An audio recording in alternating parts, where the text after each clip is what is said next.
all those who don't understand the Black Lives Matter movement. If you're fired up about it and you shout back, well, all lives matter or white lives matter as well, then please just stop for a second, take a listen to this. Hopefully it will help you.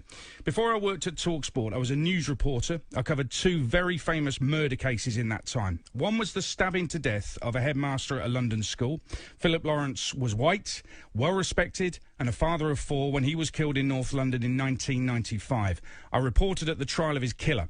Less than a year after the stabbing, the murderer was convicted at the Old Bailey.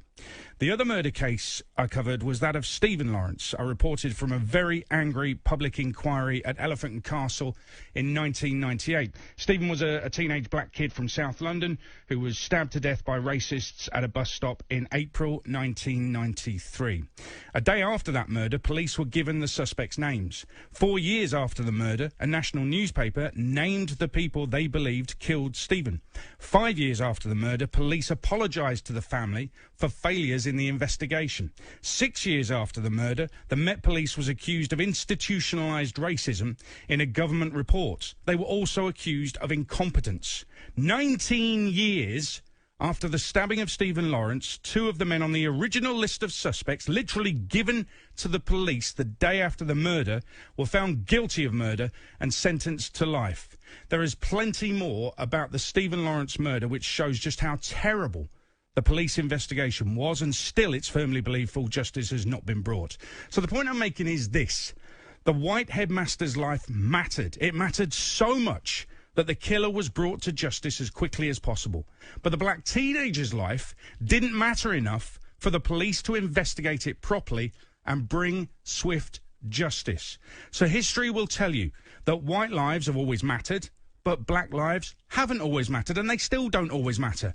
When a government policy of apartheid did what it did to black people in South Africa, did black lives matter there? When the murder of a black kid on the streets is shrugged off as drug-related or gang-related, did that black life matter?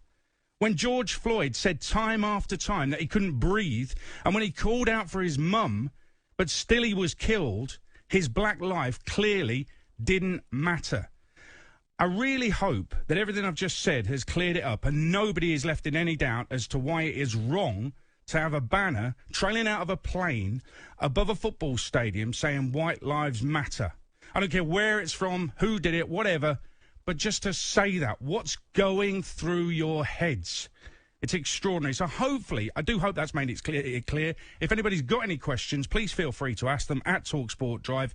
If you just want to give me a load of abuse, I'm not interested and I won't be responding to that. If you've got some genuine questions, I'll absolutely try to help you out as much as I can. I cannot see how I can make it any clearer why it's such an issue, the White Lives banner and White Lives Matter banner. It is a massive, massive problem.